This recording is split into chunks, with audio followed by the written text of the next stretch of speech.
Okay, so thank you all very much for coming along this morning. Great to see so many of you here. They are certainly coming in last minute. We just had 10 people join and 30.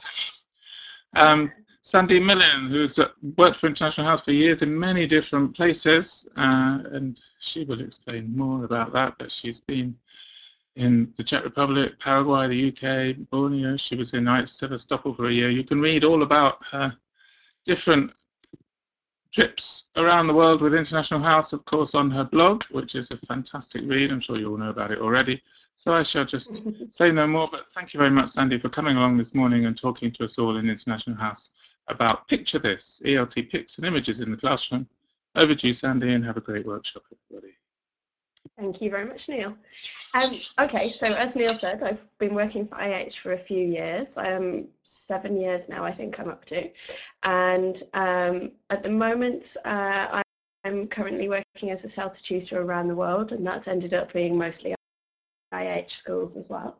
So in 2 days, I'm heading off to IH Chiang Mai in Thailand. And then from September, I'll be the Director of Studies at Bydgoszcz in Poland, just to give you a sense of kind of where I am in the organisation. About 4 years ago, I joined Twitter, and one of the things that I got involved with very, very quickly was a project called ELTpics, which is a way of sharing images. I'm going to show you a bit more about the project later, but through Twitter and through my online, through the things that I've done, lots of great ideas for using images, and so I wanted to share some of those with you today. All of the links are on the slides, and they should be clickable as far as I know. After the webinar, once it's available on YouTube, I'll also share in a blog post all the links for easy access. I'm going to get straight into it and start sharing with the first activity. So this activity is called a picture scavenger hunt, and I stole it from Adam Simpson, who has an amazing blog full of great ideas. So if you look at the top of your screen, you should have a little icon that has hands up. It's a little person. I'm going to ask series of questions, and I just let you to put your hand up if the answer is yes. Okay, so when in your day, either on your phone or as a printed photo, put your hand up if you have a picture of a family member that you carry around with you.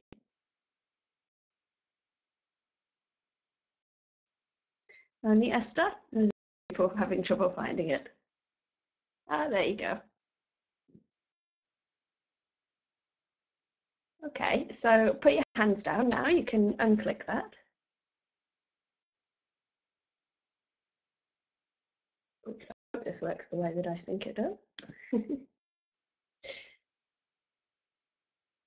Okay, next question. If you have a picture of an animal that you carry around with you, either on your phone or as a printed picture, your pets, something like that. Okay, Federico, Milena. Okay, a few people. Okay, again, put your back down again.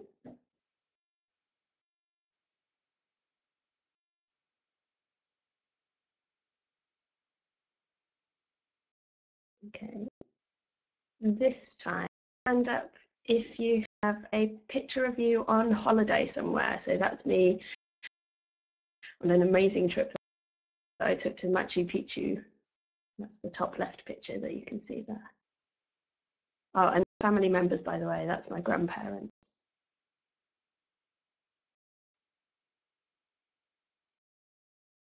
Okay. Oh, that's lots of people. Holiday is obviously a popular one. Again, put your hands down. And then this is the last one. This is a slightly more random one. Let's see.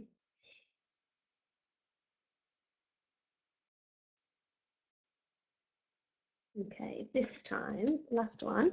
Can you put your hand up if you have a picture of the sea. Maybe it's with your holiday. Yeah.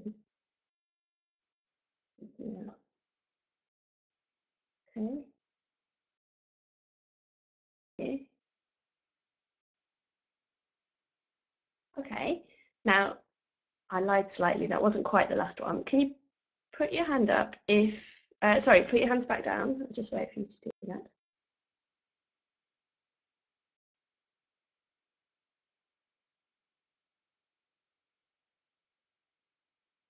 The last one, put your hand up if you don't carry any pictures at all around with you.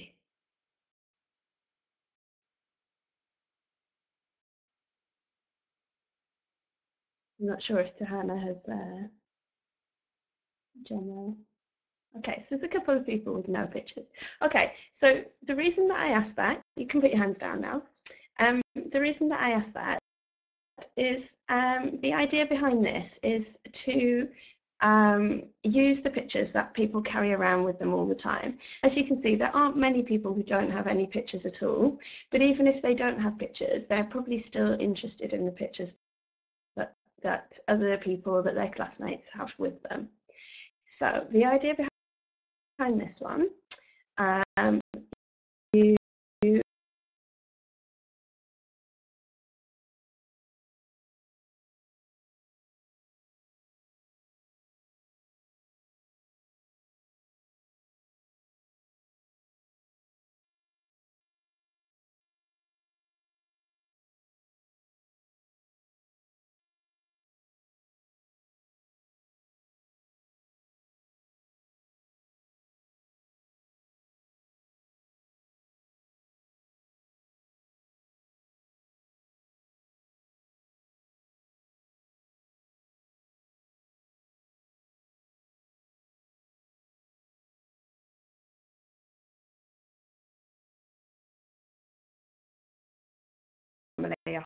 holiday.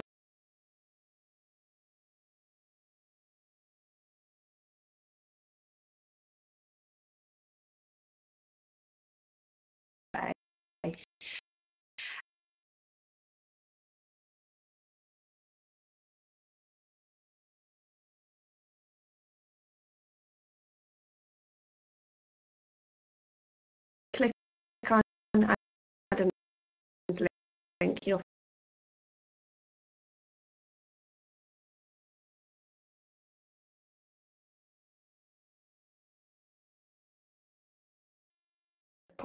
possible prompt.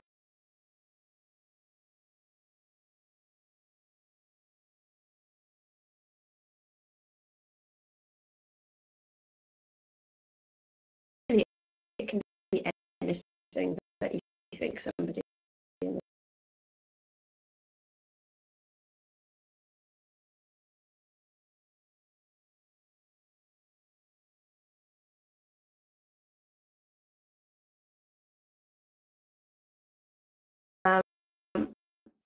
and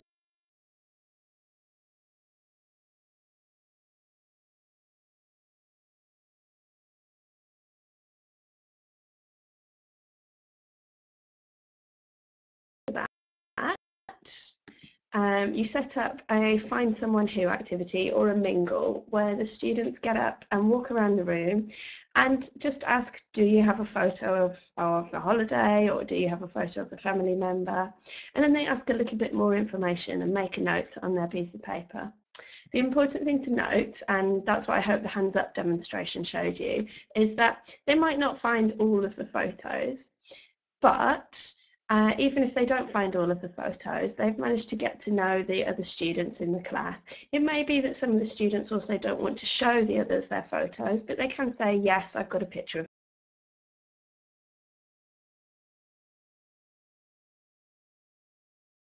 me on holiday, or yes, I've got a picture of my sister, something like that. This activity is really good for things like getting to know you. But you can also use it for revising vocabulary sets. For example, family. Do you have a picture of your sister, your brother, your mum, your dad? Maybe food. A lot of people love taking pictures of food now. It could be places.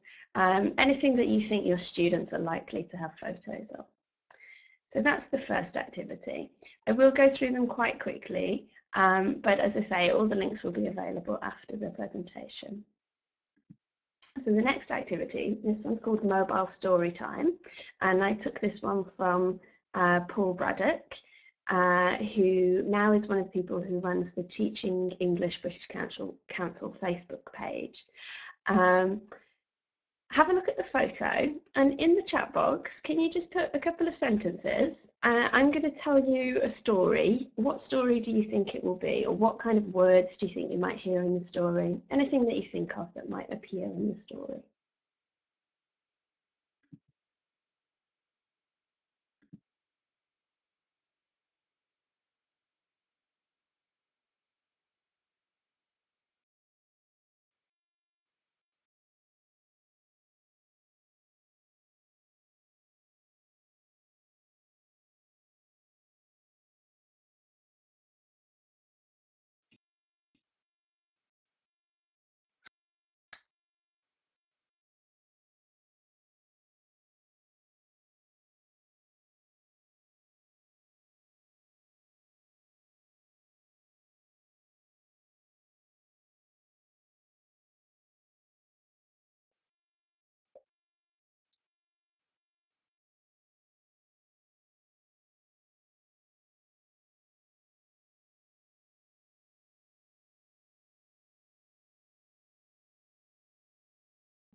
I'm not sure if it's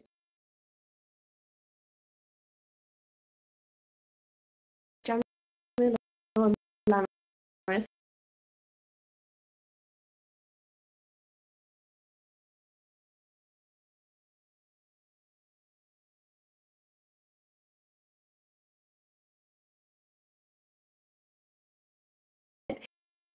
But if you can just write in the chat.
That.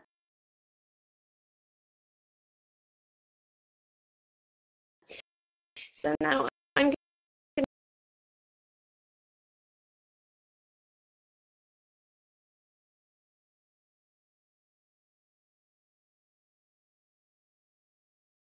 to a story about this picture, and you can see if it matches what you thought. So this is from some baking that I did when my friend came to visit. We decided that we wanted to use up some of the ingredients that I had in my kitchen, and we decided that the best thing to do was to make some biscuits. It was a recipe that I hadn't used for ages, but it's one of my favourite kinds of biscuits, cinnamon biscuits. And we put them in the oven, but we completely forgot to space them out on the tray. And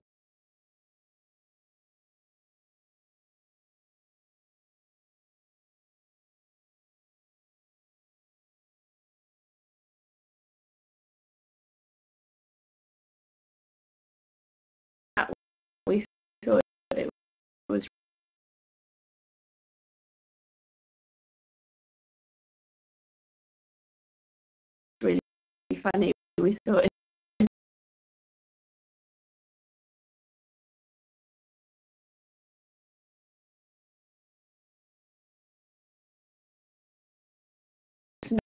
snowboarding gingerbread man who was riding on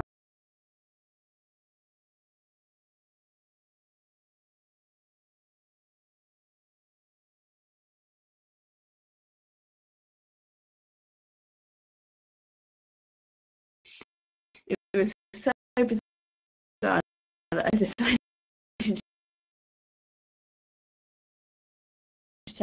take a picture.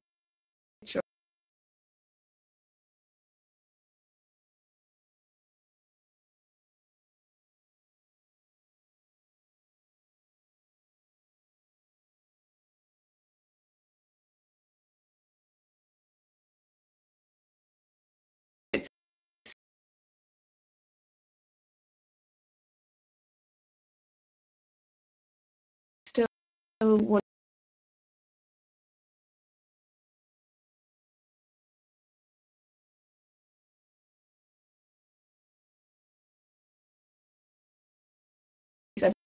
baking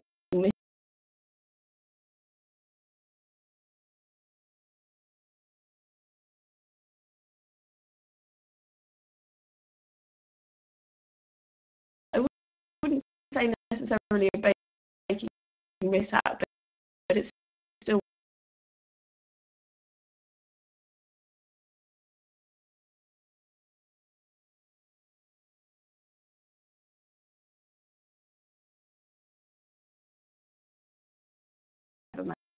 managed to produce. So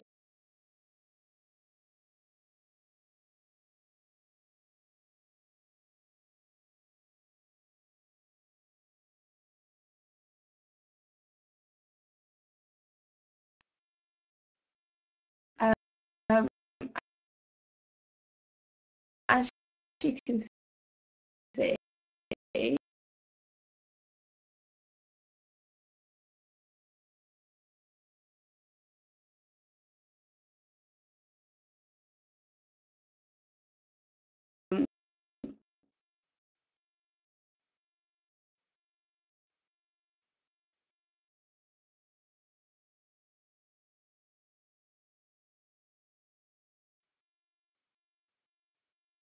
some of the ideas that you had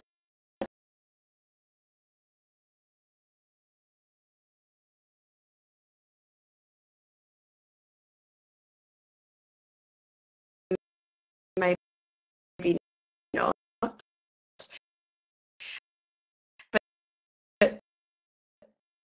Paul's idea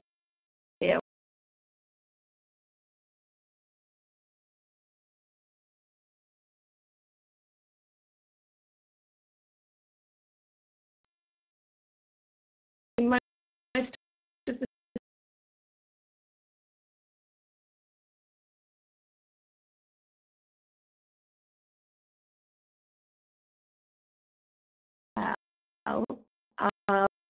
the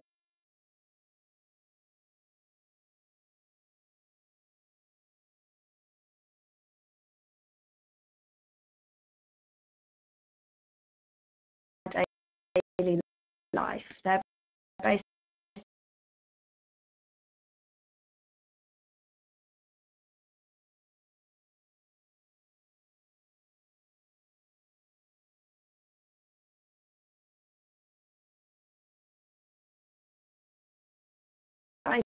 idea was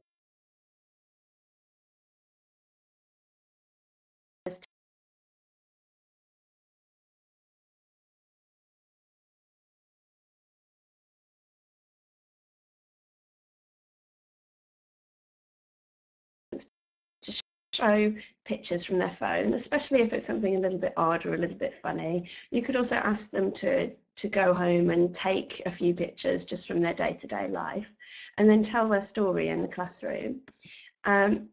This is something that you can use for retelling the story. For example, they could listen to the teacher's story and then retell it.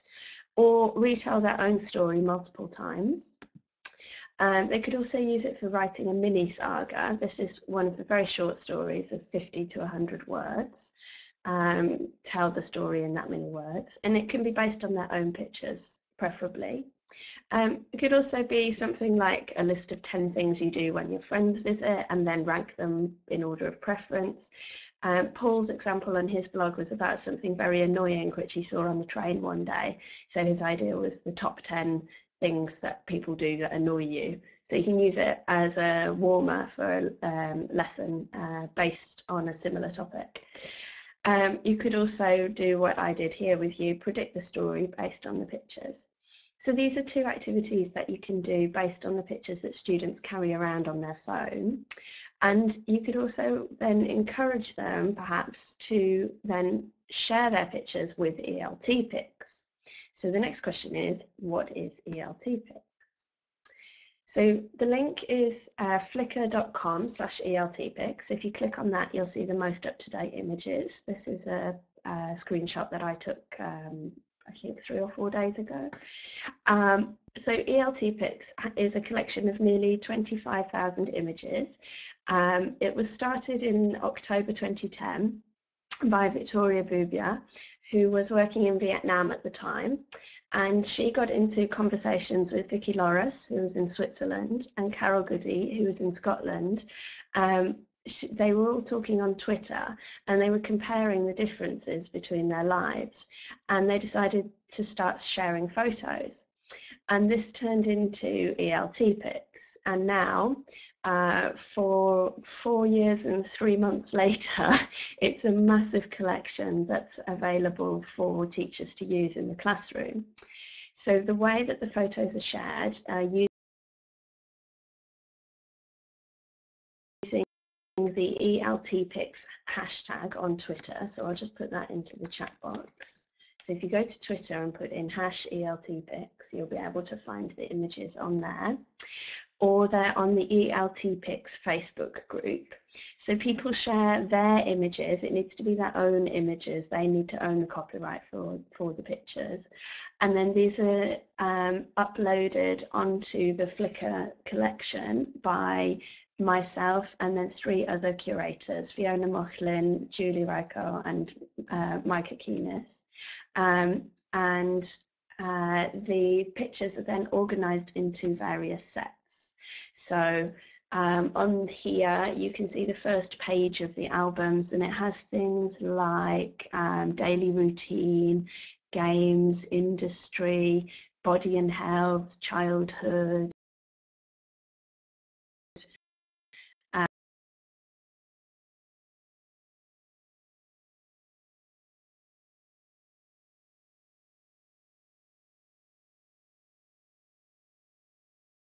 there's lots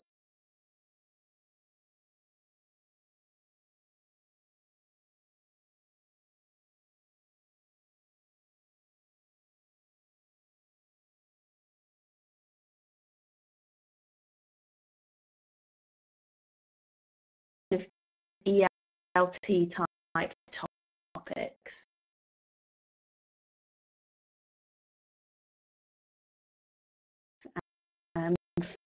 Food is one of our big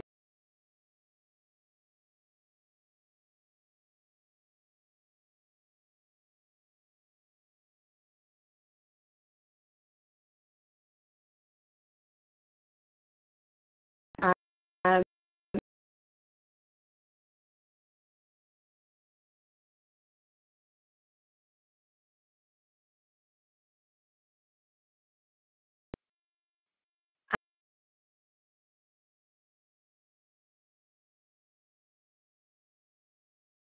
and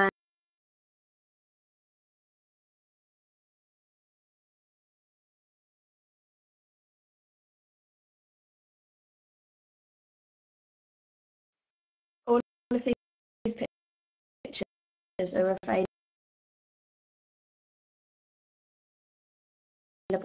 for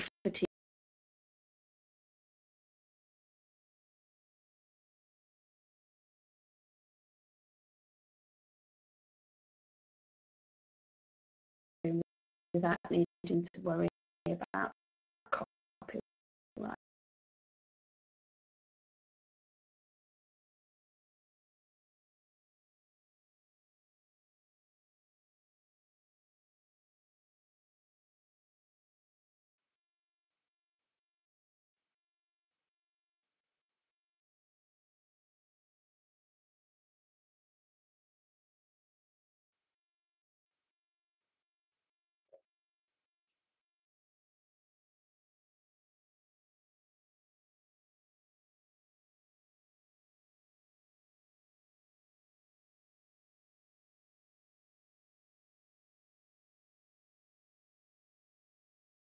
So once you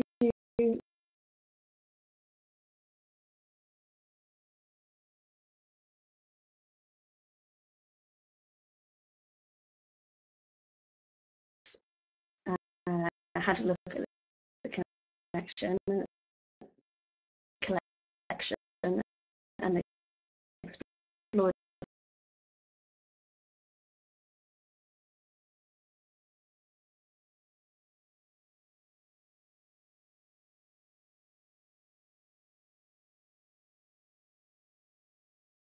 the next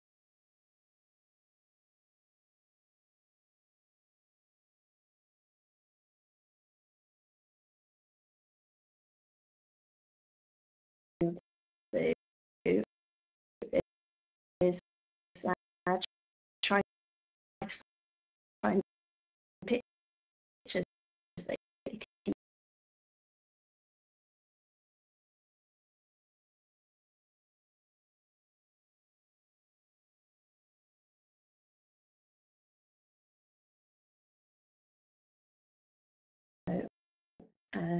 this is how to do it.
Find an image.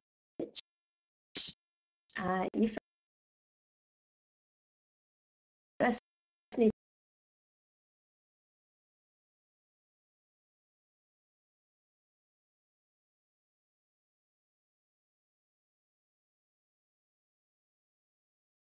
click on the link. You need to go directly to the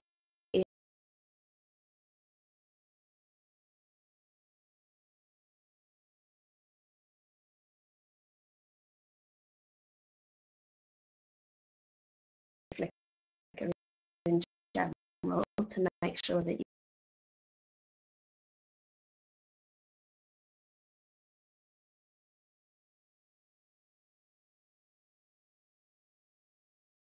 images from the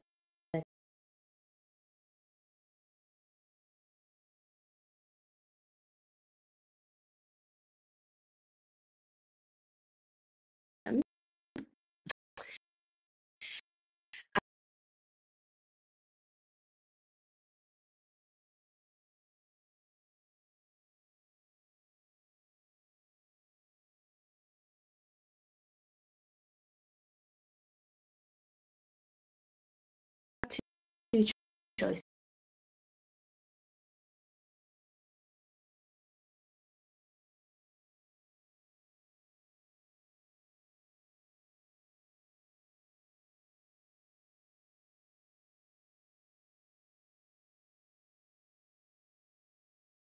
either click on albums, and you'll see the page that I just showed you in the previous slide, and then find an image that you like just by scanning them yourself and clicking on the ones that you like. Or the alternative is to look at the search box, which is in the top right hand corner of the screen, and there's an example on the slide there. Type in the word for what you're looking for. You might have to be a little bit creative depending on exactly what tags we've put on there. So if you think there's more than one name for the same thing, try different varieties. We do try to put in American English, British English, different versions of the same words, but you might need to be a little bit creative. And then you'll get a drop-down menu where it says search everyone's uploads or ELTpics photo stream. So you need to click on ELTpics photo stream. And once you've done that, for example, this was, I did a search for headphones. You'll see these are all examples of pictures of headphones or connected to headphones, which are shared from the ELTpics photo stream. And you can check that they're from the right place, because if you look just above the images, there's a link which says from ELTpics photo stream. So then once you've found a picture that you want to use in the classroom, this is a recently uploaded example which I really liked. You click on the image and it brings up a window just like this, and you need to look for the name of the photographer. So when we upload the photos, we always credit every photo individually with the name of the person who took the photo. You need to take a note of that because you'll need it later. Underneath the picture, when you scroll down, you'll also find information about the albums that the picture appears in and some of the tags that the curators have put on there. If you decide to share images for ELTpics using the Facebook stream or the Twitter hashtag, it's very helpful for us if you can suggest albums and tags for us to know what kind of groups you were thinking about attaching them to. So then you have all the information about the photo. Once you've chosen the photo and had a look at the information, you can choose which size you want to download it in. I normally pick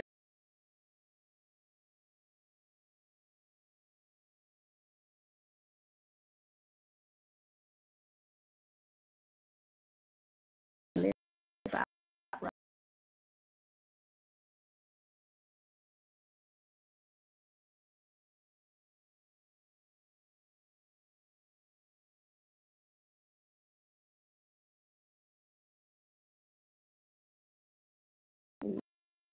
one,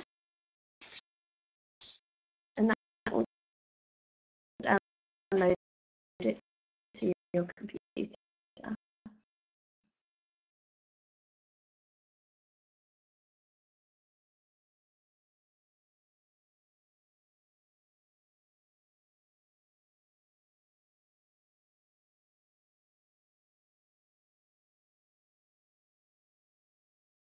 And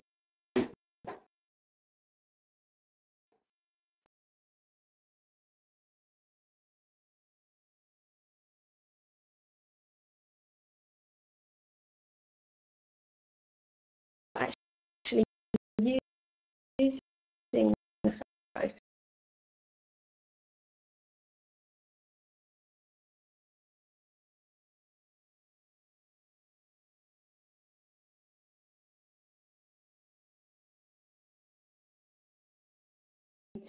to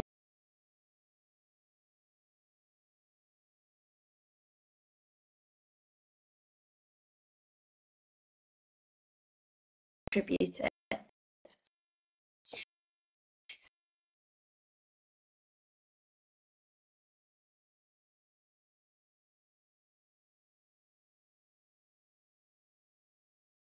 The minimum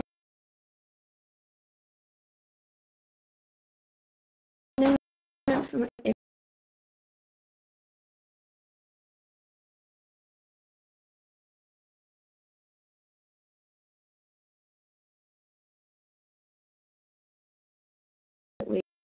we ask for you to attach to the photo.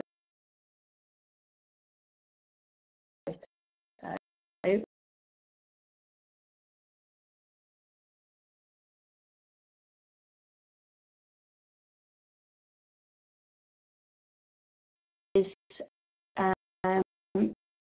the link back to ELT.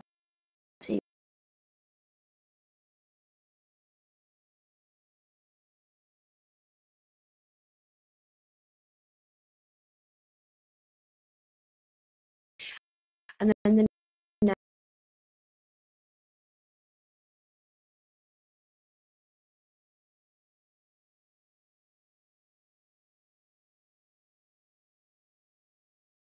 photographer.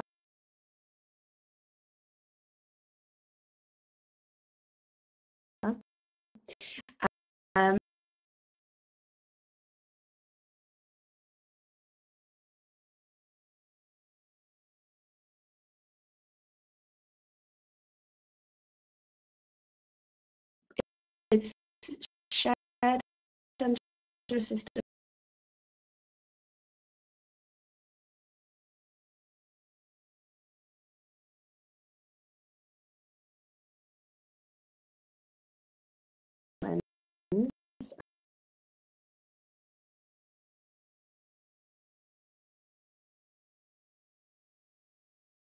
And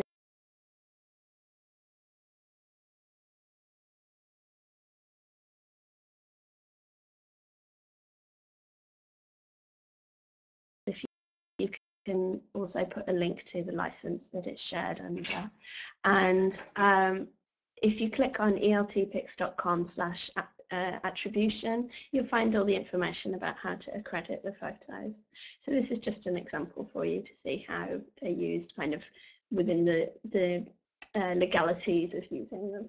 Excuse me. So having a look at this photo, in the chat box, you just need to type into the box that's already there. You don't need to open a new conversation. Can you just put a couple of suggestions? If you were using this photo in class, what kind of things would you use it for? What kind of situations would you choose to use this photo?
Yeah, so you can see a few grammar ideas, storytelling, describing an excursion, holiday disaster, I like that one.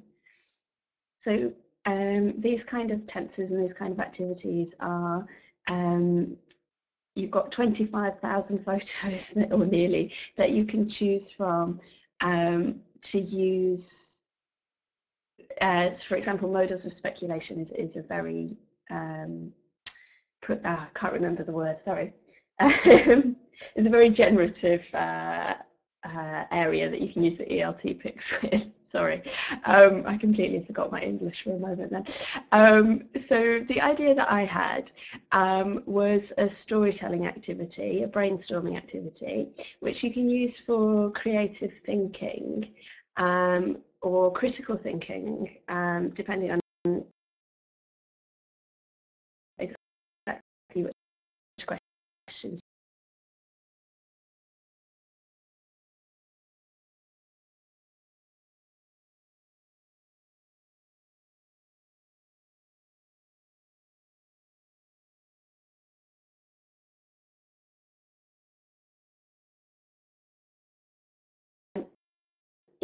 you could use the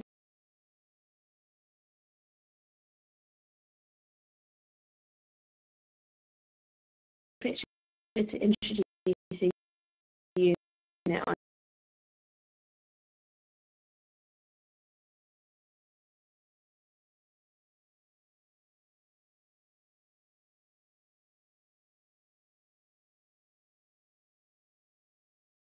about, for example, getting lost.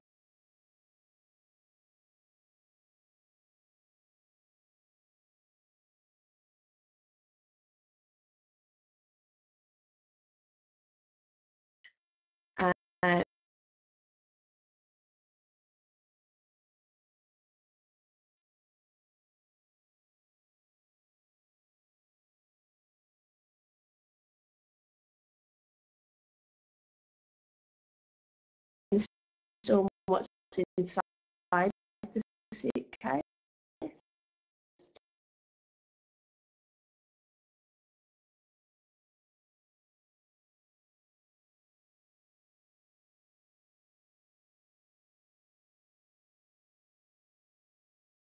So lots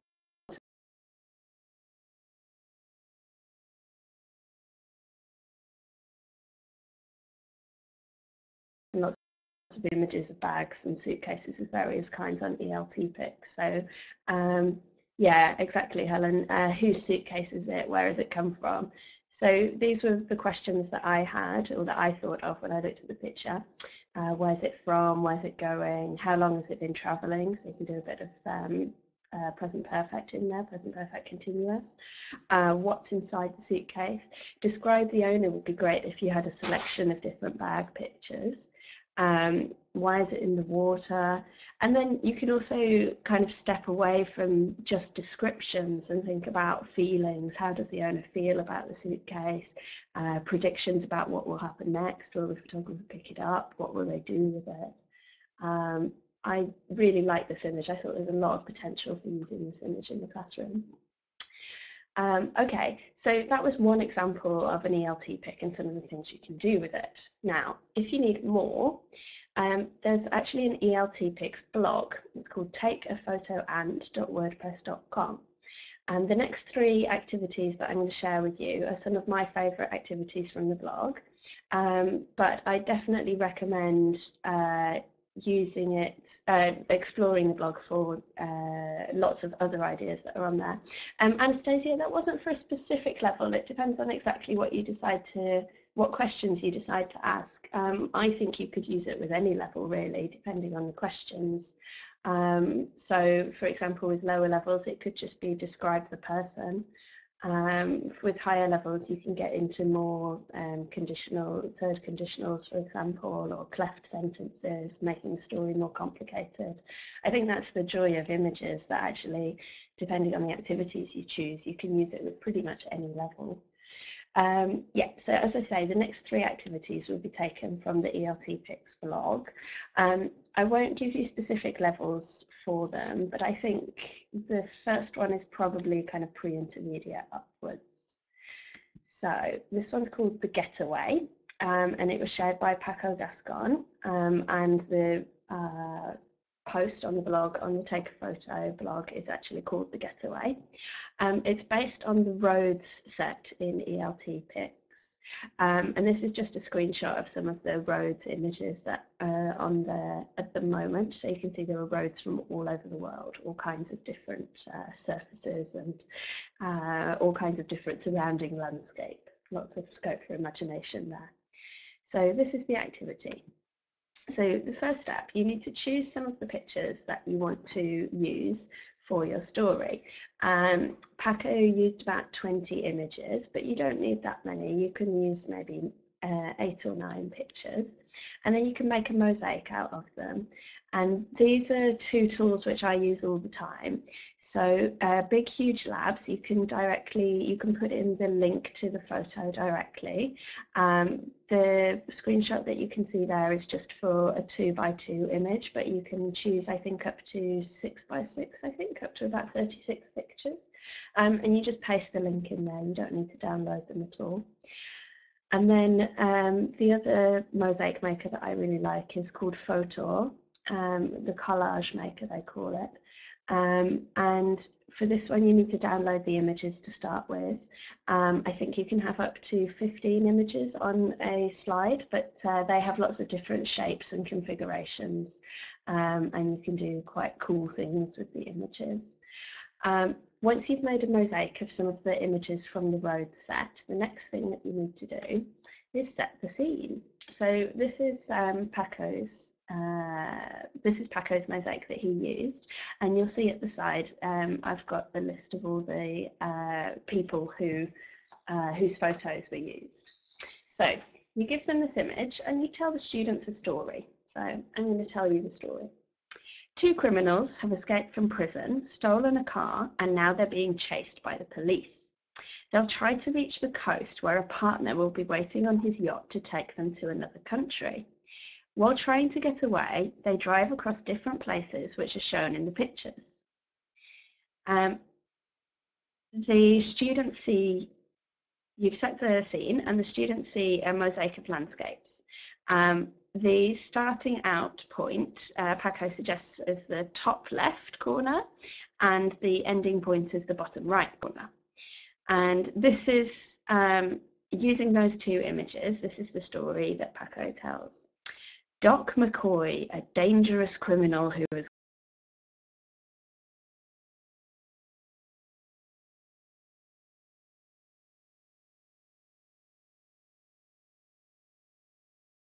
bank robbery.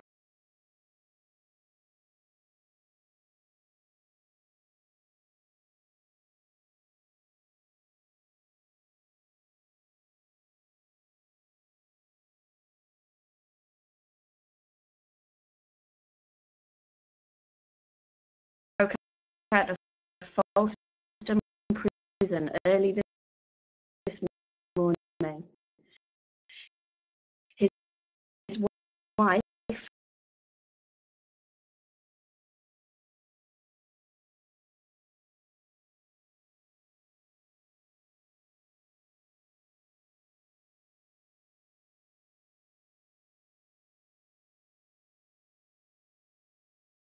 in a private car park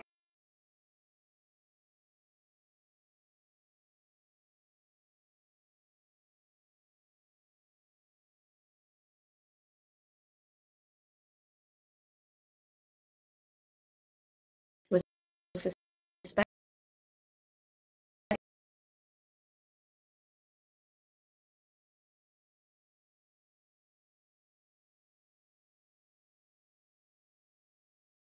waiting for him to get away with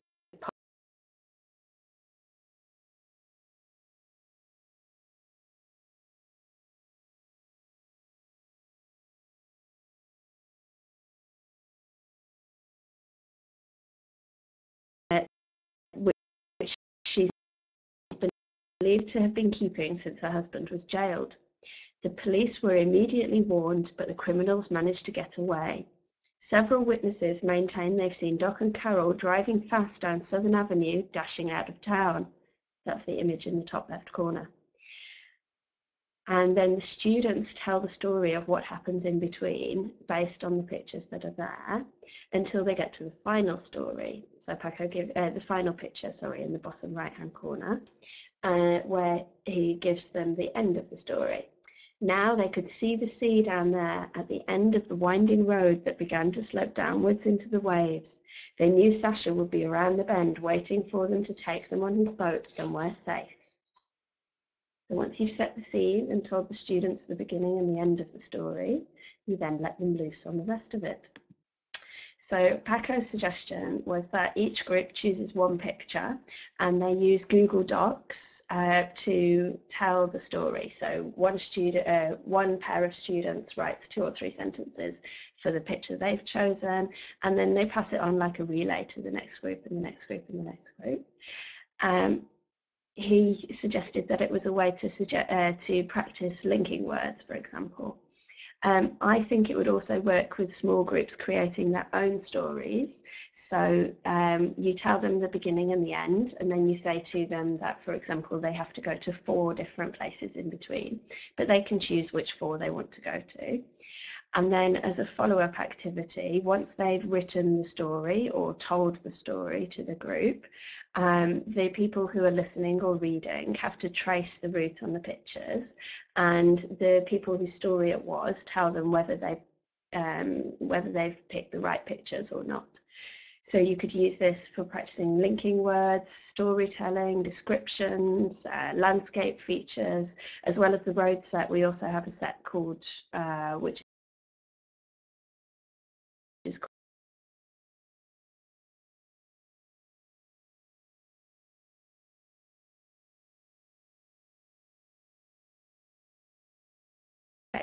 features.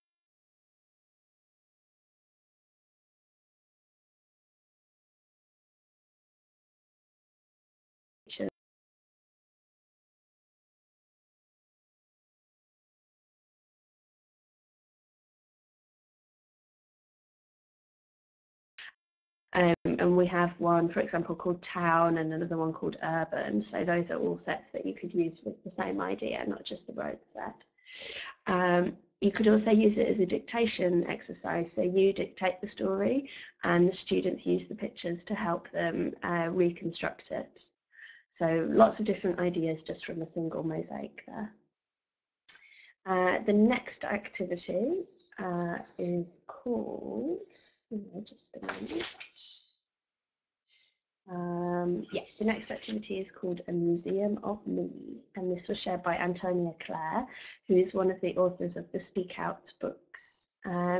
She wrote a post called Creativity and ELTpics on the Take a Photo blog, and this was my favourite activity from it.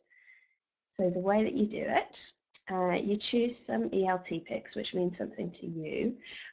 You could also ask students to choose some of the photos from their own phone, for example, or bring in some of their photos. But I think I like the idea of using the ELTpics because it can be a bit more abstract. It can be a bit more difficult to guess the answers. And then again, you make a mosaic of the images, or the students show the images to their classmates. So here are 4 pictures from my life. Have a look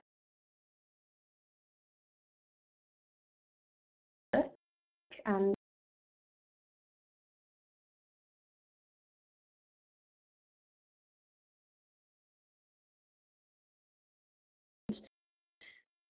why do you think I've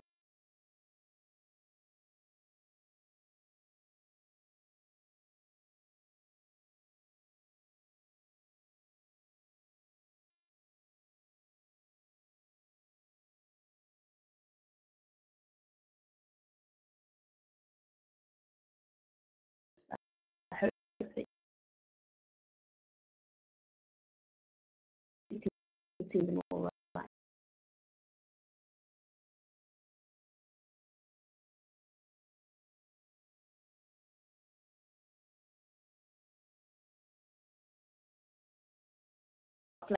Left corner, by the way, those are DVDs. Again, you can type in the chat box.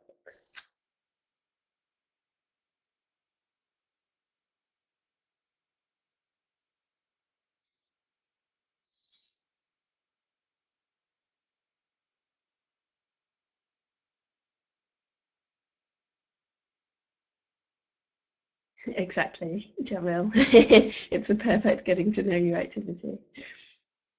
Chris, unfortunately, I didn't spend a holiday interrailing, but that's something that I would love to do. Yes, a couple of them are about how I spend my free time. I love traveling. I love board games, especially long, complicated board games. I think E-Lock Cartoon Great, with excellent Emma. stuff. Thank you very much, Sandy. Unfortunately, that game that Emma shared, Great to have you. I Great to haven't fit you in actually between played that your, one, but it looks like exactly between your my kind of IH game. visits. That's not actually my picture of a train. You've just got there, back from but Poland it could be. I am a movie enthusiast. I absolutely love DVDs. That's not my DVD collection, sadly. That's in an attic in Wolverhampton. But I love films and I love DVDs. They're not all related like that, but yes, I love DVDs. Board games are my favourite. I noticed nobody's picking the top right-hand corner photo. Any ideas why that is or why I've shared that one? The one in the bottom is because I love travel. Why specifically have I shared a train? What do you think? I'm sure while we're waiting for... It is Europe, Clemis. I'll see you to follow that up. She's finished. You'll all join me in giving Sandy a big round of applause, because of the pace. which you can do by when you go to raise hands. Sitting on a train also at the bottom an applause option. That's my favourite way to travel. Oh, I'll clapping. I can also clap on the video. And the top right-hand picture is Newcastle. And I'll put you out of great ideas. It's actually where I used to live. I lived in Newcastle for 2 years. I taught at IH Newcastle for 2 years. So you can see, I hope that you were all engaged by that activity. And it's a little bit more abstract.